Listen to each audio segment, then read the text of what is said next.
끝까지 지킨 선택이 있었다면 이제는 끝까지 버텼던 사람의 이야기를 살펴볼 차례입니다. 강한 힘을 가졌다는 것이 오래 갈 수 있는 이유가 될까요? 지난번에는 굶어 죽는 상황에서도 원칙을 지키는 선택을 한 형제의 이야기, 세상과 타협하지 않았고 결국 세상에서 사라진 형제의 선택을 살펴봤습니다. 오늘 우리가 만날 이 사람도 어떤 면에서는 비슷합니다. 끝까지 자기 방식을 고집했고 결국 패배했습니다. 하지만 이 사람은 백이와 숙제와는 전혀 다른 방식으로 살았습니다. 백이와 숙제가 조용히 산속에서 죽었다면 이 사람은 전쟁터에서 화려하게 무너졌습니다. 백이와 숙제가 도덕을 지키다 죽었다면 이 사람은 자존심을 지키다 죽었습니다. 오늘의 주인공은 항우입니다. 혹시 이름을 들어보셨나요? 중국 역사에서 가장 유명한 사람 중 한 명입니다. 그런데 재미있는 건 항우는 패배자라는 겁니다. 전쟁에서 졌고 천하를 잃었고 결국 스스로 목숨을 끊었습니다. 하지만 2000년이 지난 지금까지 사람들은 항우를 기억합니다. 승자인 유방보다 오히려 항우를 더 많이 이야기합니다. 왜 그럴까요? 오늘 우리가 함께 찾아볼 질문입니다. 그리고 또 하나, 오늘의 가장 중요한 질문은 이겁니다. 항우는 왜 졌을까요? 항우는 당대 최고의 장군이었습니다. 전쟁에서 거의 진 적이 없었습니다. 힘도 셌고 용기도 있었고 카리스마도 있었습니다. 그런 사람이 왜 유방에게 졌을까요? 유방은 항우에 비하면 별 볼 일 없는 사람이었습니다. 싸움도 잘 못했고 힘도 없었고 품격도 떨어졌습니다. 그런데 결국 천하를 얻은 건 유방이었습니다. 왜 그랬을까요? 오늘 우리는 그 이유를 함께 찾아가 보겠습니다. 이 이야기는 단순히 전쟁 이야기가 아닙니다. 누가 더 센가? 누가 더 많은 군사를 가졌는가? 그런 이야기가 아닙니다. 이건 사람에 관한 이야기입니다. 어떤 성격을 가진 사람이 어떤 선택을 하고 그 선택이 어떤 결과를 가져오는가에 대한 이야기입니다. 그래서 우리 삶과도 연결됩니다. 우리도 살면서 선택의 순간을 만납니다. 이 사람을 믿을 것인가? 저 사람을 믿을 것인가? 지금 결단할 것인가? 조금 더 기다릴 것인가? 자존심을 지킬 것인가? 현실에 타협할 것인가? 항우의 이야기는 바로 이런 선택들에 대한 이야기입니다. 그리고 사마천은 항우의 이야기를 본기에 넣었습니다. 본기는 황제들의 기록입니다. 그런데 항우는 황제가 아니었습니다. 정확히는 황제가 되지 못했습니다. 그런데도 사마천은 항우를 본기에 넣었습니다. 왜 그랬을까요? 그건 항우가 비록 패배했지만 한때는 천하를 호령했고 많은 사람들에게 황제나 다름없는 존재였기 때문입니다. 사마천은 결과만으로 사람을 평가하지 않았습니다. 그 사람이 어떻게 살았는가, 어떤 영향을 미쳤는가, 이런 것들도 중요하게 봤습니다. 그래서 항우를 본기에 넣은 겁니다. 그럼 이제 천천히 시작해 보겠습니다. 항우라는 사람이 어떤 사람이었는지, 왜 그렇게 강했는지, 그리고 왜 결국 무너졌는지 함께 살펴보시죠. 항우는 명문가 출신이었습니다. 그의 집안은 대대로 초나라의 장군 집안이었습니다. 특히 항우의 할아버지인 항현은 초나라의 유명한 장군이었습니다. 그러니까 항우는 어릴 때부터 군인 집안에서 자랐습니다. 전쟁 이야기를 들으며 컸고 무술을 익히며 컸습니다. 항우는 키가 아주 컸다고 합니다. 8척이 넘었다고 하는데 요즘으로 치면 거의 190cm 가까이 되었을 겁니다. 당시로서는 엄청나게 큰 키였죠. 그리고 힘도 셌습니다. 보통 사람이 들 수 없는 무거운 솥도 항우는 가볍게 들었다고 합니다. 외모도 준수했다고 하니 요즘 말로 하면 완벽한 스펙을 가진 사람이었던 거죠. 항우는 숙부인 항량의 손에서 자랐습니다. 항량은 항우를 장군으로 키우려고 했습니다. 그래서 어릴 때부터 글도 가르치고 무술도 가르쳤습니다. 그런데 항우는 공부를 싫어했습니다. 글을 배우다가도 금방 흥미를 잃었습니다. 글은 자기 이름만 쓸 줄 알면 된다. 이게 항우의 생각이었습니다. 그래서 항량이 검술을 가르쳤습니다. 하지만 항우는 검술도 금방 실증을 냈습니다. 검술은 한 사람만 상대하는 것이다. 배울 가치가 없다. 이렇게 말했습니다. 그러자 항량이 물었습니다. 그럼 너는 무엇을 배우고 싶으냐? 항우가 대답했습니다. 만명을 상대하는 법을 배우고 싶습니다. 그래서 항량은 항우에게 병법을 가르쳤습니다. 항우는 병법에는 관심을 보였습니다. 하지만 역시 깊이 배우지는 않았습니다. 대략적인 것만 알면 된다고 생각했습니다. 여러분, 이 장면에서 항우의 성격이 보이시나요? 항우는 큰 그림을 그리는 사람이었습니다. 세세한 것에는 관심이 없었습니다. 만명을 상대하는 법을 배우고 싶어 했습니다. 이건 좋은 점이기도 하지만 동시에 약점이기도 했습니다. 큰 그림만 보다 보면 작은 것들을 놓치게 됩니다. 그리고 작은 것들이 쌓여서 결국 큰 결과를 만들어내는 법입니다. 항우가 젊은 시절에 한 가지 유명한 일화가 있습니다. 진시황이 순행을 나왔을 때였습니다. 화려한 행렬이 지나가는 것을 보고 항우가 말했습니다. 저 자리를 내가 빼앗을 수 있다. 옆에 있던 항량이 깜짝 놀라서 항우의 입을 막았습니다. 함부로 그런 말을 하면 안 된다. 하지만 항량은 속으로 생각했습니다. 이 아이는 범상한 아이가 아니구나. 항우는 어릴 때부터 큰 야망을 가진 사람이었습니다. 그리고 그 야망을 숨기지 않았습니다. 이것도 항우의 성격입니다. 솔직하고 거침없고 당당했습니다. 하지만 이런 성격이 나중에 문제가 되기도 합니다. 너무 솔직하면 적을 만들기 쉽고 너무 당당하면 타협하기 어렵습니다. 진시황이 죽고 진나라는 혼란에 빠졌습니다. 진시황의 아들인 이세황제는 폭정을 일삼았습니다. 백성들은 고통스러워했고 곳곳에서 반란이 일어났습니다. 이때 진승과 오광이라는 사람들이 처음으로 반란을 일으켰습니다. 왕후장상에 어찌 씨가 있겠는가? 이 유명한 말을 외치며 봉기한 겁니다. 진승과 오광의 반란은 금방 진압되었지만 그들이 불씨를 당긴 것은 확실했습니다. 곳곳에서 사람들이 일어났습니다. 항량과 항우도 이때 군사를 일으켰습니다. 항우는 이때부터 본격적으로 전쟁터에 나섰습니다. 그리고 항우는 타고난 장군이었습니다. 전투마다 이겼습니다. 항우가 이끄는 군대는 적들을 무찌르고 또 무찌렀습니다. 항우의 이름은 순식간에 퍼져나갔습니다. 초나라의 항우라는 무시무시한 장군이 있다더라. 사람들은 항우를 두려워했고 동시에 존경했습니다. 그런데 항량이 전투에서 전사했습니다. 항우에게는 큰 타격이었습니다. 하지만 항우는 슬퍼할 겨를이 없었습니다. 군대를 이끌고 계속 싸워야 했습니다. 그리고 항우는 가장 유명한 전투를 치르게 됩니다. 바로 거록 전투입니다. 거록에서 진나라의 대군이 조나라를 포위하고 있었습니다.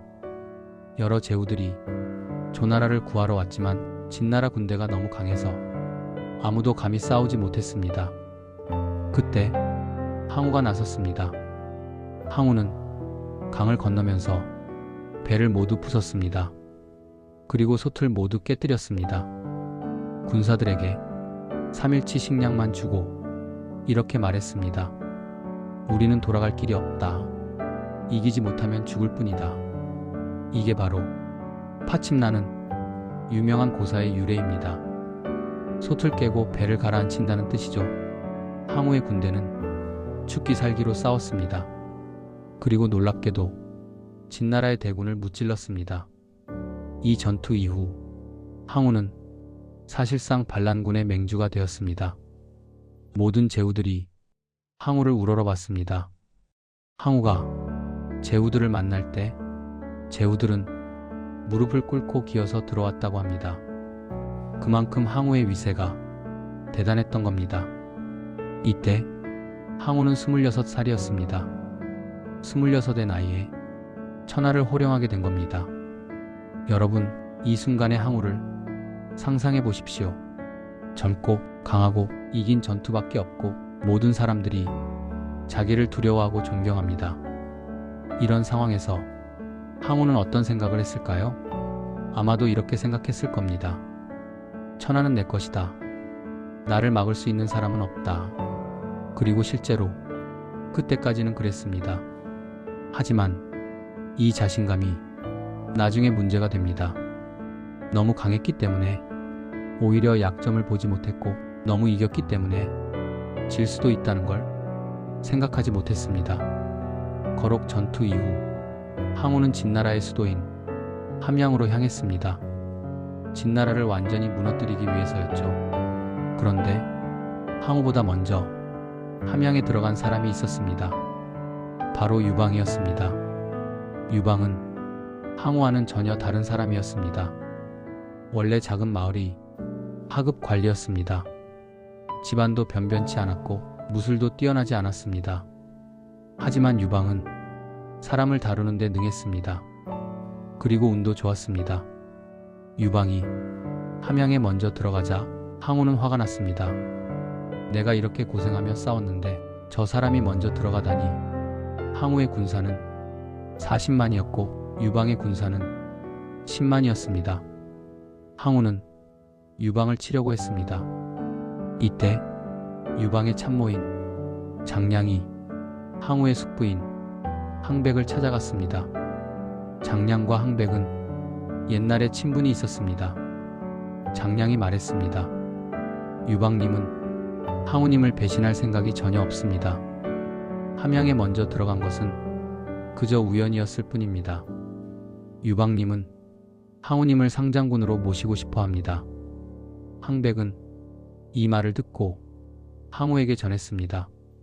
그래서 유방과 항우가 만나게 되었습니다.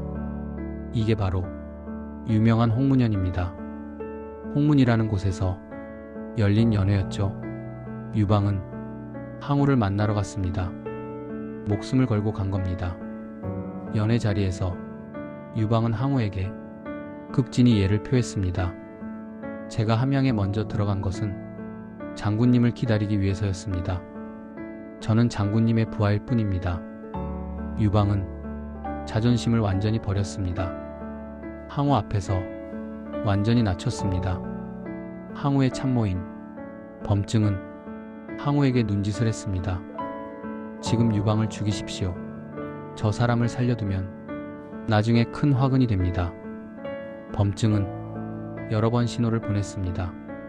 하지만 항우는 결단을 내리지 못했습니다. 범증은 항장이라는 사람을 시켜서 칼춤을 추게 했습니다.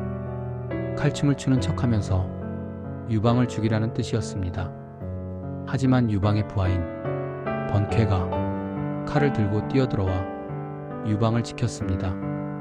그리고 유방은 화장실에 간다는 핑계로 자리를 빠져나가 도망쳤습니다. 항우는 유방을 놓쳐버렸습니다. 여러분, 이 장면이 얼마나 중요한지 아십니까? 이 순간이 모든 것을 바꿨습니다. 만약 항우가 이때 유방을 죽였다면 역사는 완전히 달라졌을 겁니다. 항우가 천하를 얻었을 것이고 유방의 이름은 역사에 남지 않았을 겁니다. 그런데 항우는 왜 유방을 죽이지 않았을까요? 여러 가지 이유가 있습니다. 첫째, 항우는 유방을 대수롭지 않게 봤습니다. 저런 작은 인물이 나를 어떻게 하겠는가? 이렇게 생각했던 거죠. 둘째, 항우는 의리를 중시했습니다. 유방이 그렇게 낮추고 들어왔는데 죽이는 건 의리에 어긋난다고 생각했습니다.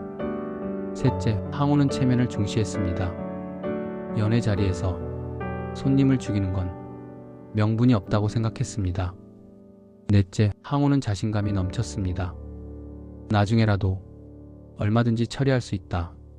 이렇게 생각했던 거죠. 이 모든 이유들이 항우의 성격을 보여줍니다. 항우는 정정당당함을 중시했습니다. 비겁한 방법을 싫어했습니다. 의리를 중요하게 여겼습니다. 이런 것들은 분명히 좋은 점입니다. 하지만 전쟁에서, 권력 다툼에서는 때로는 약점이 됩니다. 범증은 나중에 한탄했습니다. 항우와는 천하를 도모할 수 없다. 우리는 결국 유방에게 잡힐 것이다. 범증의 예언은 정확히 맞아떨어졌습니다. 홍문현 이후 항우는 함양에 들어갔습니다. 그리고 진나라 왕을 죽이고 궁궐을 불태웠습니다. 불은 석 달 동안 꺼지지 않았다고 합니다. 항우는 진나라가 자기 조상들에게 한 일에 대해 복수한 겁니다. 그리고 항우는 스스로를 서초패왕이라고 불렀습니다. 황제는 아니지만 패자, 그러니까 천하의 우두머리라는 뜻이었습니다. 그리고 여러 제후들에게 땅을 나눠줬습니다. 유방에게는 한중이라는 변방 땅을 줬습니다. 항우는 유방을 멀리 보내서 견제하려고 했던 겁니다. 이때까지만 해도 항우가 천하의 주인이었습니다. 모든 제후들이 항우의 명령을 따랐습니다. 항우는 강했습니다. 전투에서는 거의 무적이었습니다. 항우가 직접 이끄는 전투에서 진 적이 거의 없었습니다. 그리고 항우는 부하들에게 정이 많았습니다. 부하가 다치면 항우는 직접 가서 상처를 돌봐줬다고 합니다. 심지어 자기가 먹던 음식을 부하에게 나눠줬다고 합니다. 부하들은 항우를 위해서라면 목숨도 아까워하지 않았습니다. 이게 항우의 강점이었습니다. 하지만 이 강점이 동시에 약점이기도 했습니다. 항우는 가까운 사람들에게는 정이 많았지만 먼 사람들에게는 냉정했습니다. 자기 부하들은 잘 챙겼지만 다른 제후들이나 일반 백성들에게는 무심했습니다. 또 항우는 사람을 의심하지 못했습니다. 가까운 사람을 믿었고 그 믿음이 배신당해도 쉽게 깨닫지 못했습니다. 그리고 항우는 사람을 포용하지 못했습니다. 자기와 다른 의견을 가진 사람을 받아들이지 못했습니다. 범증 같은 훌륭한 참모가 있었지만 항우는 범증의 말을 제대로 듣지 않았습니다. 나중에 범증이 항우 곁을 떠날 때 이렇게 말했습니다. 천하의 일은 이미 정해졌다. 항우는 곧 유방의 포로가 될 것이다. 항우는 인재를 쓰는 방법을 몰랐습니다. 지난 시간에 우리가 읽었던 관중과 포수가를 기억하시나요? 포수가는 관중의 능력을 알아보고 관중을 추천했습니다. 자기보다 뛰어난 사람을 인정하고 받아들였습니다. 하지만 항우는 자기보다 뛰어난 사람을 받아들이지 못했습니다. 항우는 자기가 가장 강하다고 믿었고 다른 사람의 능력을 제대로 보지 못했습니다. 또 항우는 상을 제대로 주지 못했습니다. 부하가 공을 세우면 상을 줘야 하는데 항우는 인장을 만들어 놓고도 참아주지 못했습니다. 인장을 손에 쥐고 계속 만지작거리다가 모서리가 다 닳도록 주지 못했다고 합니다. 왜 그랬을까요? 항우는 정이 많은 사람이었지만 동시에 인색한 사람이었습니다. 자기 것을 나눠주는 게 아까웠던 겁니다. 이런 모습들이 하나하나 쌓이면서 사람들이 항우에게서 떨어져 나갔습니다. 이제 유방과 항우를 비교해 볼 필요가 있습니다. 항우와 유방은 정말 다른 사람이었습니다. 항우는 명문가 출신이었지만 유방은 평민 출신이었습니다. 항우는 키가 크고 힘이 셌지만 유방은 평범한 체격이었습니다. 항우는 전투에서 거의 무적이었지만 유방은 전투에서 자주 졌습니다. 항우는 정정당당함을 중시했지만 유방은 이기는 게 중요했습니다. 항우는 의리와 체면을 중시했지만 유방은 실리를 중시했습니다. 그런데 결국 이긴 건 유방이었습니다. 왜 그랬을까요? 가장 큰 차이는 사람을 대하는 방식이었습니다. 항우는 자기 부하들만 챙겼지만 유방은 누구든 받아들였습니다. 항우에게서 떠난 사람들이 유방에게로 갔습니다. 유방은 그들을 모두 받아들였습니다. 유방에게는 3명의 뛰어난 참모가 있었습니다. 장량, 소하, 한신입니다. 장량은 전략가였고 소하는 행정가였고 한신은 군사 전문가였습니다. 유방은 이 3사람의 말을 잘 들었습니다. 자기보다 뛰어난 사람을 인정하고 그들에게 일을 맡겼습니다. 특히 한신은 원래 항우의 부하였습니다. 하지만 항우는 한신의 능력을 알아보지 못했습니다. 한신이 여러 번 의견을 제시했지만 항우는 듣지 않았습니다. 결국 한신은 항우를 떠나 유방에게 갔습니다. 유방은 한신을 대장군으로 삼았습니다. 그리고 한신은 유방을 위해 수많은 전투에서 승리했습니다. 아이러니하게도 항우를 무너뜨린 건 항우가 버린 사람이었습니다. 또 다른 차이는 명분이었습니다. 항우는 진나라를 무너뜨린 뒤 궁궐을 불태우고 보물을 약탈했습니다. 그리고 고향으로 돌아가고 싶어 했습니다. 부귀해지고도 고향에 돌아가지 않으면 비단옷을 입고 밤길을 가는 것과 같다. 항우는 이렇게 말했습니다. 아무도 알아주지 않으면 무슨 소용이냐는 뜻이었죠. 하지만 유방은 달랐습니다. 유방은 백성들을 안심시켰습니다. 함양에 들어갔을 때 유방은 약탈하지 않았습니다. 대신 백성들에게 3가지 약속을 했습니다. 사람을 죽인 자는 죽인다. 사람을 다치게 한 자는 벌을 받는다. 도둑질한 자는 벌을 받는다. 이게 전부였습니다. 나머지 복잡한 법들은 다 없앴습니다. 백성들은 유방을 환영했습니다. 항우는 힘으로 사람들을 누르려 했지만 유방은 마음으로 사람들을 얻으려 했습니다. 또 유방은 자존심을 버릴 줄 알았습니다. 홍문연에서 유방은 항우 앞에서 완전히 낮췄습니다. 자존심 같은 건 중요하지 않았습니다. 살아남는 게 중요했습니다. 하지만 항우는 자존심을 버리지 못했습니다. 끝까지 자기가 가장 강하다는 걸 증명하려 했습니다. 이 차이가 결국 승패를 갈랐습니다. 항우와 유방의 전쟁은 몇 년 동안 계속되었습니다. 초반에는 항우가 계속 이겼습니다. 전투마다 승리했습니다. 하지만 시간이 지나면서 상황이 달라졌습니다. 항우는 이겼지만 사람을 잃었습니다. 부하들이 하나둘씩 떠나갔습니다. 항우를 따르던 제후들도 유방 편으로 돌아섰습니다. 왜 그랬을까요? 항우는 사람들에게 희망을 주지 못했습니다.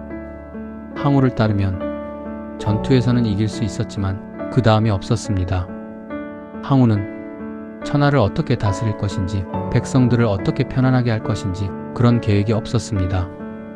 그저 싸우고 이기는 것만 생각했습니다. 하지만 유방은 달랐습니다. 유방은 사람들에게 비전을 제시했습니다. 나를 따르면 좋은 세상이 올 것이다. 사람들은 유방의 말을 믿었습니다. 그리고 항우에게는 더 큰 문제가 있었습니다. 바로 범증을 잃은 것입니다. 범증은 항우의 가장 중요한 참모였습니다. 하지만 유방의 이간질에 항우는 범증을 의심하게 되었습니다. 범증은 이를 알고 항우를 떠났습니다. 떠나는 길에 범증은 죽었습니다. 항우는 가장 중요한 조언자를 잃어버렸습니다. 그리고 전세는 점점 기울었습니다. 한신이 이끄는 유방의 군대가 항우의 영토를 하나하나 빼앗아 갔습니다. 항우는 여전히 강했지만 혼자 힘으로는 어쩔 수 없었습니다. 항우는 점점 고립되었습니다. 사방이 적으로 둘러싸였습니다. 부하들은 떠나갔고 식량은 떨어졌고 지원군은 오지 않았습니다. 항우는 처음으로 패배의 맛을 보게 되었습니다. 여러분, 이 과정을 보시면서 무엇이 느껴지십니까? 항우는 싸움에서 진 게 아닙니다. 관계에서 진 겁니다. 사람을 잃어서 진 겁니다. 힘이 부족해서 진 게 아니라 사람을 얻는 방법을 몰라서 진 겁니다. 마침내 항우는 해아라는 곳에 포위되었습니다. 유방의 군대가 사방에서 포위했습니다. 항우의 군사는 이제 얼마 남지 않았습니다. 식량도 떨어졌습니다. 어느 날 밤 항우는 사방에서 노래소리를 들었습니다. 초나라의 노래였습니다. 항우는 깜짝 놀랐습니다. 유방이 이미 초나라를 다 점령한 것인가? 어찌 초나라 사람이 이렇게 많은가? 이게 바로 사면초가라는 유명한 고사입니다. 사방에서 초나라 노래가 들린다는 뜻이죠. 실제로는 유방이 초나라 사람들을 시켜서 일부러 노래를 부르게 한 것이었습니다. 항우의 사기를 떨어뜨리기 위해서였죠. 그리고 그 작전은 성공했습니다. 항우는 절망했습니다. 그날 밤 항우는 술을 마셨습니다. 그리고 노래를 지었습니다.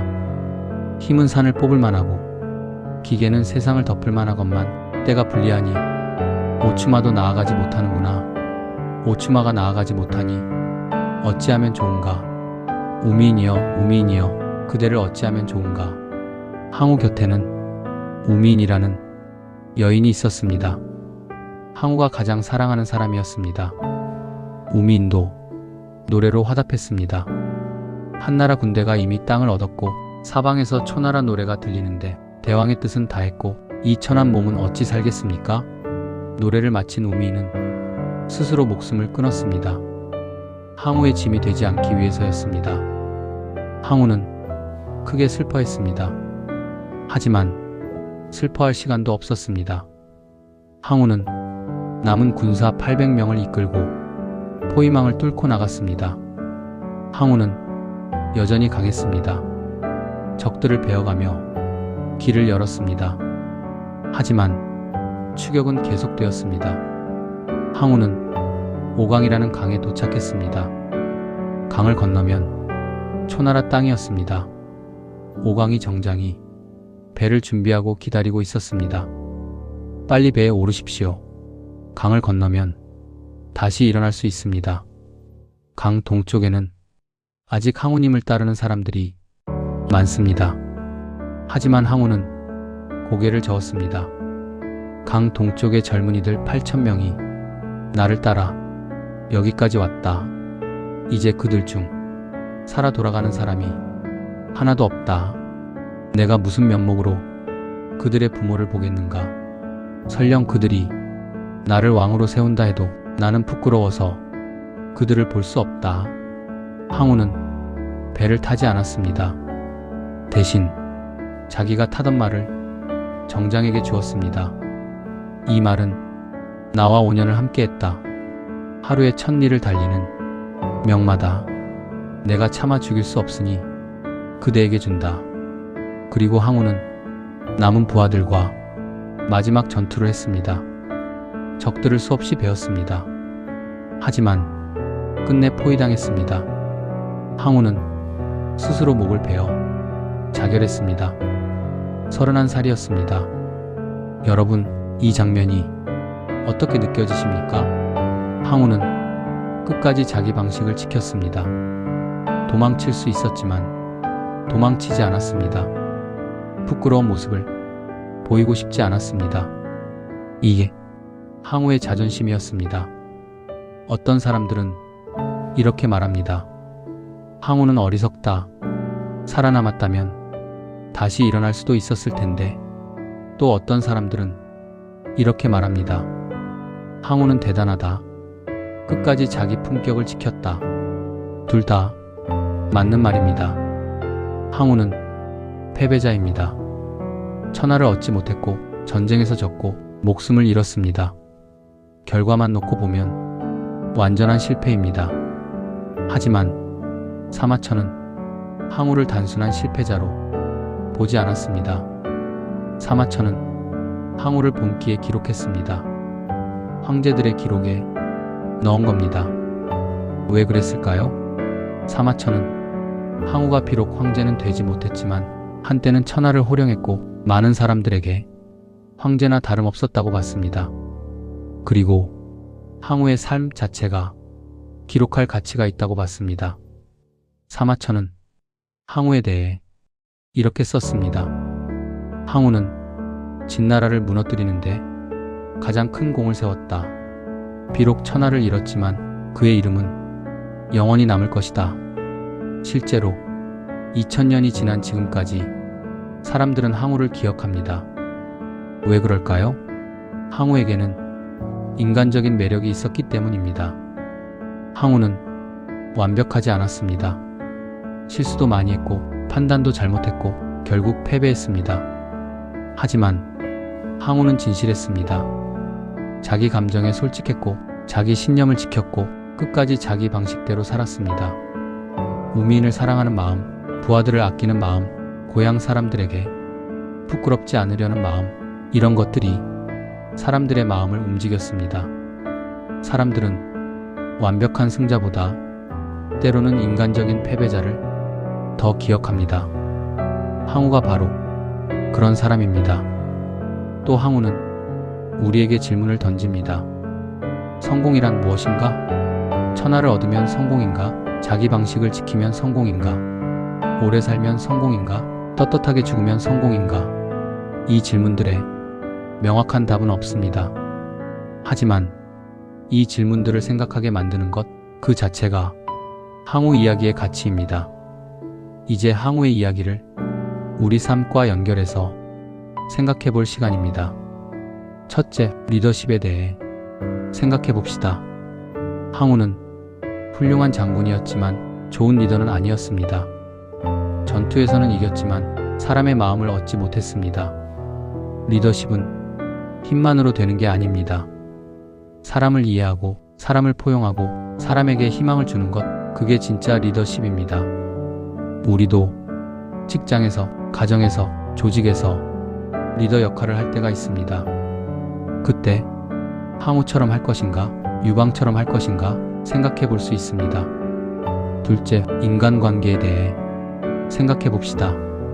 항우는 가까운 사람들에게는 정이 많았지만 새로운 사람을 받아들이지 못했습니다. 그래서 사람을 잃었습니다. 우리도 나이가 들수록 새로운 관계를 만들기 어려워집니다. 익숙한 사람들하고만 지내려고 합니다. 하지만 새로운 사람들을 받아들이지 못하면 세상과 점점 멀어집니다. 항우처럼 고립될 수 있습니다. 셋째, 고집과 원칙의 차이를 생각해 봅시다. 항우는 끝까지 자기 방식을 고집했습니다. 이게 원칙일까요? 아니면 고집일까요? 원칙은 지켜야 할 가치가 있는 것이지만 고집은 그냥 자기 고집일 뿐입니다. 항우의 자존심은 원칙이었을까요? 고집이었을까요? 우리도 이건 내 원칙이야 라고 말하지만 사실은 그냥 고집일 때가 많습니다. 원칙과 고집을 구분할 수 있어야 합니다. 넷째, 결단력에 대해 생각해 봅시다. 항우는 홍문현에서 결단하지 못했습니다. 그 한 번의 망설임이 모든 것을 바꿨습니다. 인생에는 결단해야 할 순간이 있습니다. 그때 망설이면 기회를 놓칩니다. 하지만 무조건 빨리 결단하는 게 좋은 것만은 아닙니다. 항우는 전투에서는 빨리 결단했지만 사람 문제에서는 제대로 판단하지 못했습니다. 결단력도 중요하지만 무엇을 결단할 것인가를 아는 게 더 중요합니다. 다섯째, 강함의 의미를 다시 생각해 봅시다. 항우는 육체적으로 강했습니다. 전투에서 강했습니다. 하지만 그 강함이 오래가지 못했습니다. 진짜 강함은 무엇일까요? 힘이 센 게 강한 걸까요? 아니면 오래 버티는 게 강한 걸까요? 나이가 들수록 강함의 의미가 달라집니다. 젊을 때는 힘이 강함이었지만 나이 들면 견디는 게 강함입니다. 항우는 젊은 시절의 강함을 끝까지 유지하려 했습니다. 하지만 시간이 지나면 다른 강함이 필요합니다. 여섯째, 자존심에 대해 생각해 봅시다. 항우는 끝까지 자존심을 지켰습니다. 부끄러운 모습을 보이고 싶지 않았습니다. 이게 좋은 걸까요? 나쁜 걸까요? 자존심은 때로는 우리를 지켜주지만 때로는 우리를 망칩니다. 적절한 자존심은 필요하지만 과도한 자존심은 독이 됩니다. 항우의 자존심은 어느 쪽이었을까요? 일곱째, 타이밍에 대해 생각해 봅시다. 항우는 모든 걸 가졌지만 타이밍을 놓쳤습니다. 홍문현에서 유방을 죽일 타이밍을 놓쳤고, 범증의 충고를 들을 타이밍을 놓쳤고, 사람들의 마음을 얻을 타이밍을 놓쳤습니다. 인생에서 타이밍은 중요합니다. 아무리 좋은 선택도 타이밍을 놓치면 소용없습니다. 여덟째, 후회에 대해 생각해 봅시다. 항우는 후회했을까요? 마지막 순간에 그때 유방을 죽일 걸 이렇게 생각했을까요? 아마도 그랬을 겁니다.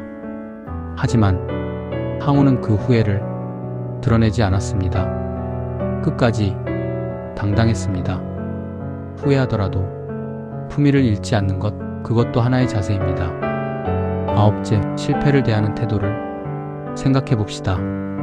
항우는 실패를 받아들이지 못했습니다. 다시 시작할 수 있었지만 그러지 않았습니다. 부끄럽다는 이유였습니다. 하지만 실패는 부끄러운 게 아닙니다. 실패에서 배우지 못하는 게 부끄러운 겁니다. 항우는 실패를 배움의 기회로 삼지 못했습니다. 열 번째, 어떤 삶을 살 것인가라는 질문을 던져봅시다. 항우는 자기 방식대로 살았습니다. 비록 패배했지만 자기 신념을 지켰습니다. 이게 좋은 삶일까요? 아니면 유방처럼 유연하게 변하면서 결국 이기는 게 좋은 삶일까요? 정답은 없습니다. 다만 우리 각자가 어떤 삶을 선택할 것인가, 그게 중요합니다. 여러분, 긴 시간 동안 함께 해주셔서 감사합니다. 오늘 우리는 항우의 이야기를 함께 읽었습니다. 가장 강했던 사람, 하지만 가장 먼저 무너진 사람의 이야기였습니다. 항우는 패배자입니다. 하지만 우리가 여전히 항우를 기억하는 이유는 항우가 인간적이었기 때문입니다. 완벽하지 않았고 실수도 많이 했고 결국 졌지만 진실했습니다. 자기 감정에 솔직했고 자기 방식을 지켰습니다. 오늘 이 이야기가 여러분께 어떻게 다가왔을지 궁금합니다. 혹시 나도 항우 같은 선택을 한 적이 있었지 하고 떠오르는 순간이 있으신가요? 혹시 그때 좀 더 유연했더라면 하고 후회되는 일이 있으신가요? 아니면 그래도 나는 내 방식을 지켰어 하고 자부심을 느끼시나요? 어떤 생각을 하셨든 괜찮습니다. 중요한 건 이 이야기를 통해 우리 자신을 돌아보게 되었다는 겁니다. 마지막으로 하나의 질문을 남기고 싶습니다. 강한 사람과 오래가는 사람, 무엇이 더 중요할까요? 항우는 강했지만 오래가지 못했습니다. 유방은 약했지만 끝까지 살아남았습니다. 우리 인생도 비슷한 선택의 연속입니다. 강하게 밀고 나갈 것인가, 유연하게 버틸 것인가, 자기 방식을 고집할 것인가, 상황에 맞춰 변할 것인가. 이 질문에 정답은 없습니다. 하지만 이 질문을 품고 사는 것 그 자체가 의미 있는 삶이 아닐까 합니다. 다음 시간에는 유방의 이야기를 좀 더 자세히 다뤄볼까 합니다. 아니면 진시황의 재상이었던 이사의 이야기를 함께 읽어볼 수도 있습니다. 이사는 최고의 자리에 올랐지만 결국 비참하게 죽은 인물입니다. 권력이란 무엇인가, 성공이란 무엇인가를 생각하게 만드는 이야기입니다. 기대해 주십시오. 오늘도 건강하시고 평안하시기를 바랍니다. 그리고 오늘 하루 자기 자신에게 떳떳한 하루가 되시기를 바랍니다. 항우가 끝까지 자기 자신에게 떳떳하려 했던 것처럼 우리도 자기 자신에게 떳떳할 수 있는 하루를 보내면 좋겠습니다. 항우는 강한 사람이었지만 오래 갈 수는 없었습니다. 그렇다면 끝까지 살아남은 사람은 무엇이 달랐을까요? 다음 이야기에서는 항우와 정반대의 선택을 했던 사람 유방의 이야기를 이어가겠습니다. 그럼 다음 시간까지 안녕히 계십시오. 감사합니다.